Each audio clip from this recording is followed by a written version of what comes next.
Bienvenue dans la pensée du jour. Il n'est pas possible d'accueillir Dieu et son peuple et de rester dans la malédiction. Il y a une dimension indicible, extraordinaire de bénédiction dans le fait d'accueillir ou d'héberger la présence de Dieu. Le deuxième livre de Samuel au chapitre 6 et au verset 11 nous dit: L'arche de l'Éternel resta 3 mois dans la maison d'Obed-Édom de Gath. Et l'Éternel bénit Obed-Édom et toute sa maison. Il y a une dimension extraordinaire de bénédiction dans le fait d'accueillir ou d'héberger la présence de Dieu. Les Écritures ont confirmé que le fait de faire de sa maison la maison de la présence de Dieu déclenche la bénédiction de Dieu. C'est ce qu'a vécu Obed-Édom. Il n'est pas possible d'accueillir Dieu et son peuple et de demeurer dans la malédiction. Il y a quelque temps, lors d'un de nos cultes, un homme a témoigné du fait qu'une flèche démoniaque avait été tirée dans son corps et qu'elle s'était manifestée par une maladie du foie. La situation était terrible. Il était censé se rendre en Inde pour y être soigné. Ils n'avaient pas assez d'argent pour régler la facture et ont dû vendre leur maison pour faire face aux dépenses. C'est alors que quelqu'un leur a conseillé de donner leur maison pour l'église afin d'accueillir un groupe de prière maison, ce qu'ils ont accepté de faire. Le premier jour de la réunion dans leur maison, leur locataire, qui vivait dans le même lotissement, a commencé à mal se comporter dès qu'ils ont commencé à chanter des louanges. Elle a couru jusqu'au lieu de la réunion et a commencé à confesser qu'elle était responsable de l'affliction de son propriétaire.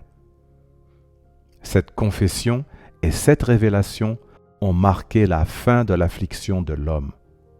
La maison est devenue trop chaude pour elle lorsque les louanges de cette cellule de prière ont commencé.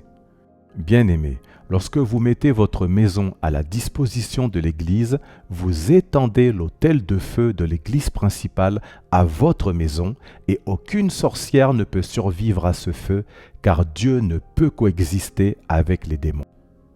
N'oubliez pas ceci: il n'est pas possible d'accueillir Dieu et son peuple et de rester dans la malédiction.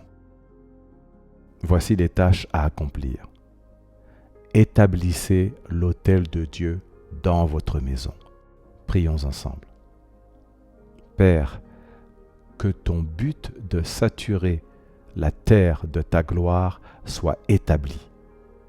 Alors que j'héberge ta présence, que toute entité malveillante autour de ma vie et de ma maison soit consumée par le feu au nom de Jésus-Christ.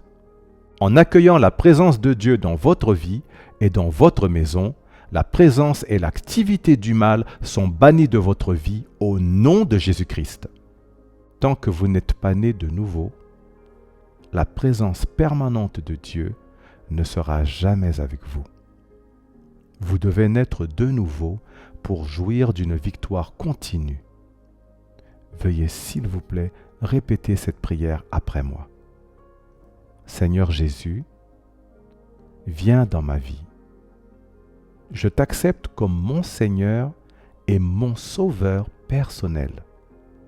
Je crois dans mon cœur que tu es mort et que tu es ressuscité des morts pour me sauver. Merci Seigneur de m'avoir sauvé. Au nom de Jésus-Christ. Amen. Et voici notre citation d'aujourd'hui.